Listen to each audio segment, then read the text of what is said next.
Hey everyone, welcome back to another episode of the Start Something podcast, where we take you behind the scenes of the founder journey, breaking down what it takes and how it can change your life.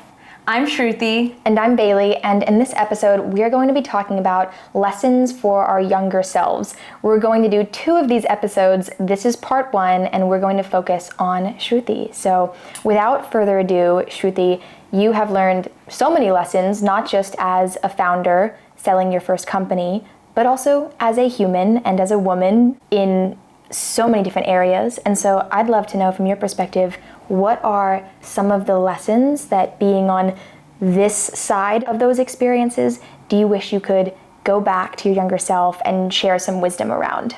Yeah, I'll start off with one of the biggest lessons that I've learned, especially as a female. I think as a woman in this world, you often have many dreams, or I have many dreams, and that includes being a founder. It includes being a mom. It includes like traveling the world. And so throughout growing up, and even up until honestly this last couple years, I really struggled with this idea of, I have to go and build a company before I go and become a mom.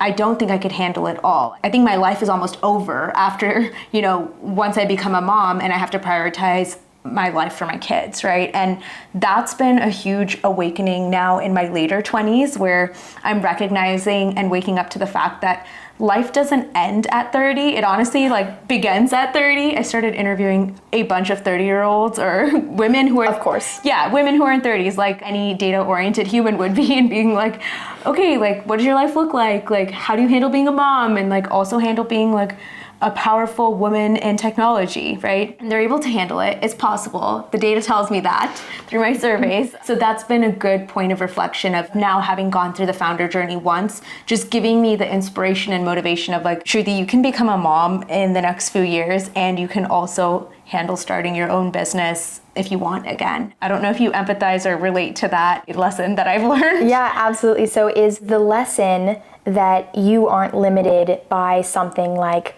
your age, where you are in life, if you're a mom, if you're not a mom, if you have any experience starting a company, if you have a ton, if you have 0, are you saying that the lesson to your younger self is that those ideas that you have in your mind that limit you, that they're not real? Yeah, there are no limits. I think you summarized my lesson better than I did, but I created these fictitious limitations at different stages of my life, and the truth is they don't exist. And the truth is life is very long in a great and positive way, and I'm so excited because I feel like as I get older, I learned so much more about myself. I'm so much more confident, I'm so much more happier, and it's all because of the lessons that I've been learning. Right. So this is a great episode. I love that. I just want to say, I appreciate that we have looked at things like, the arbitrary line of 30 in different ways, but still seeing them as okay, there are real thresholds that we're approaching. Yeah. But I think I always grew up with this idea that was almost like the reverse of yours, where it's really? My life starts at 30. Oh, wow. And I know that sounds kind of funny, but the justification that I had was, well, my 20s are designed for me to just go all in on anything I want to commit myself to, which is why I've loved running a startup for most of my 20s, because it's I can do something and I have the freedom and the flexibility of, maybe not having certain commitments that require me to be in certain places at certain times, certain financial commitments like having a mortgage, etc., all these things that tie us down. So I've always thought let me just be all in on something crazy in my 20s, because then life starts at 30, real life. You don't need this lesson then. You need to teach me this lesson. I think I'm having lesson in relationship to my ideas of what 30s hold. And what I love is, as both of us approach turning 30, I'm feeling a lot of that same enthusiasm that you feel, because it's I thought there was this arbitrary line here and something changes. And over time, we could justify certain limitations. And there are increased responsibilities throughout life as we take them on. But the realization, it sounds like, is those limitations, especially on the belief side of things, they're not capital T true. They aren't real limitations. Yeah. They're something that we can tell ourselves, or it's a story we can free ourselves from. And so I love that learning. I love that we both have like different approaches to this question, but we are asking the question. We came to the same conclusion. Yeah, mostly because we're going to be neighbors in our 30s, right? Yeah, I can't. Hopefully sooner than that. Yeah, hopefully sooner than that. Okay, let's go. I mean, I was going to say exactly where we're going to move to, but we can't do that. We can't give it to our listeners. My exact future address will be. Okay, so that was lesson number 1. Tell me another lesson that you wish you could share, or a piece of advice that you could share with your younger self. They say comparison is the thief of joy, and it's easy to look at that statement and be like, oh yeah, that's so obvious, right? But it's been crazy to reflect on how many different areas I compare myself to. I compare, my body image, I compare my success, I've compared my education, like the opportunities I've taken advantage of, even the hobbies that I have, like I love dancing, and I look at other dancers and I'm like, oh wow, I could, really improve myself. And we already spent a whole topic on this last episode, so I won't delve into that aspect. But what I will delve into is the way I look at myself now and the way I look in the mirror now. And I'm so proud in that respect for sure. And I wish my younger self knew that you're gonna get there at some point, and I wish I got there earlier, but it's okay. But I've really reflected and figured out a way to be confident within. And what that means is being able to not surround myself by people who don't serve me, and being able to say no, being able to look in the mirror and say, here's what you're doing well, here's where you can grow, but it doesn't matter what person XYZ is doing. This is where you are, and this is your growth point, and it's great. I'm sure you relate to this too, because we both have talked about this a lot, but yeah, I've definitely gone through my own fair journey of that too, just in so many verticals of my life. Absolutely. And you're right, we did talk about this in a previous episode, but I still think it's worth sharing that going from being in that state of comparison that either makes us feel bitter or it makes us feel vain. So it's like it's a lose-lose if you're in a comparison cycle.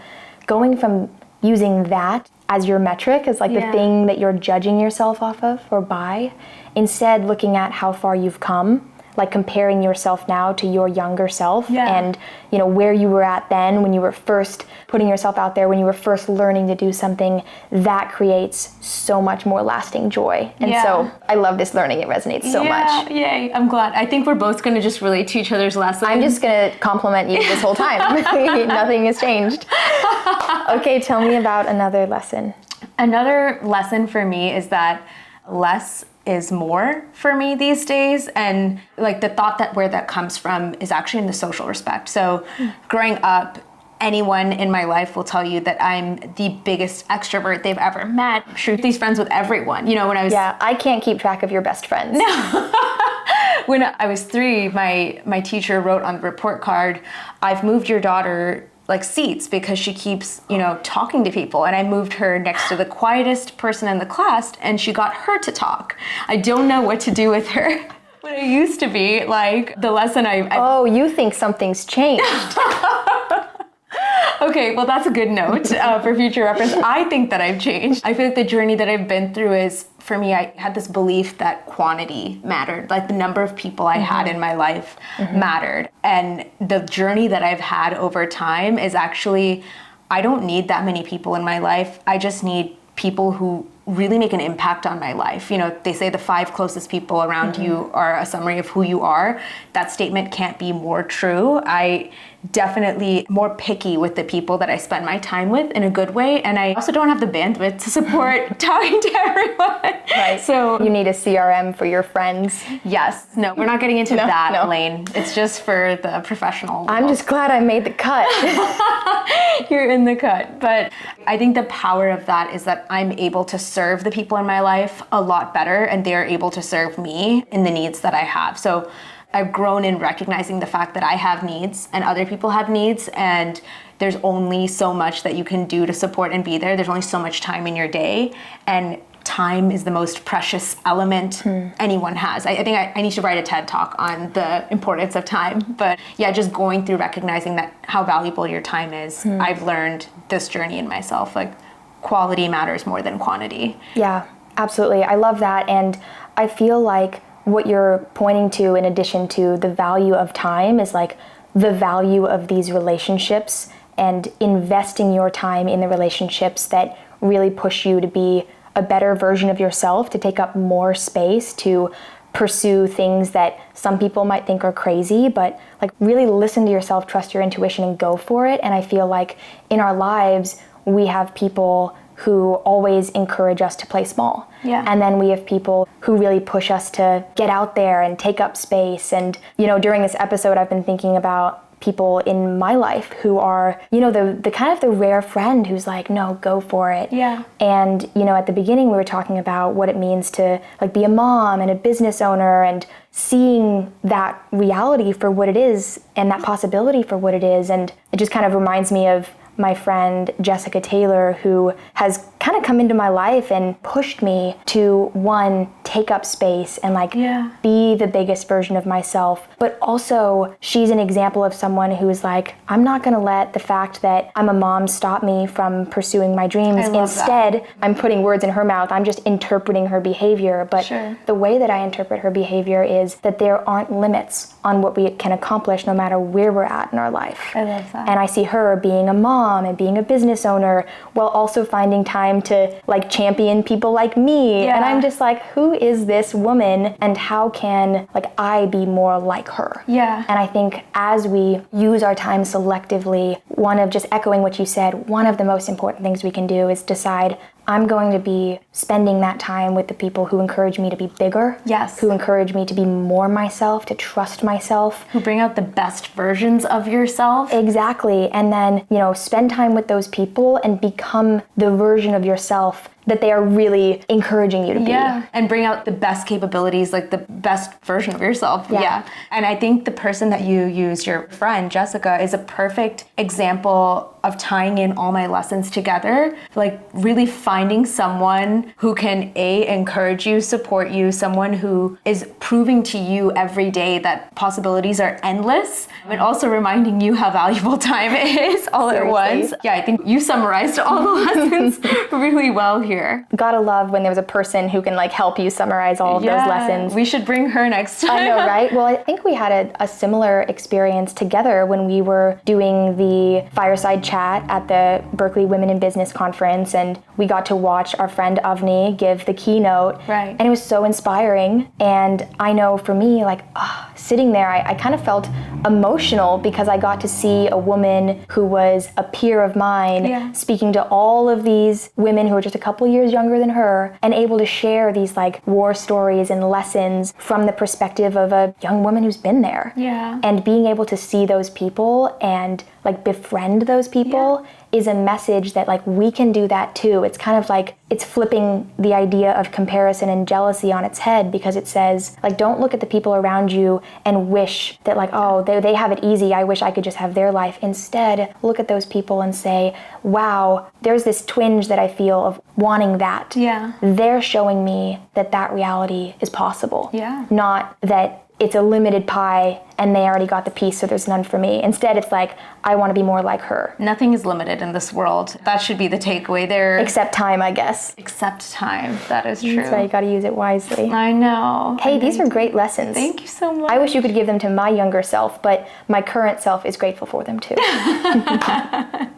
Well, with that, I think we've concluded. I think we're wrapping up on another amazing episode of the Start Something podcast. I think I've started ending all of our episodes with thank you for attending another amazing episode. Honestly, I think it's our new official outro, so well done. And for those of you who've made it till the end, one last teaser for everyone that I'm going to be announcing and have not checked in with Bailey about. I was going to say, I don't know where she's going. Is that we're going to be hosting an event next month, or in 2 months, I believe. Oh, right, of course. In San Francisco. Yes. Yes. For Tech Week. For SF Tech Week. Mm-hmm. So more details to come. Stay tuned. Stay tuned. You're all going to be invited. We'll put the information and the details out on our social channels. No, I had no idea that was coming, but I'm really stoked about it. Woohoo! Okay. Alrighty. All right. Stay tuned for the next episode, which will be part 2. Whatever lessons I would like to share with my younger self. Yes. Hopefully they're as exciting as yours.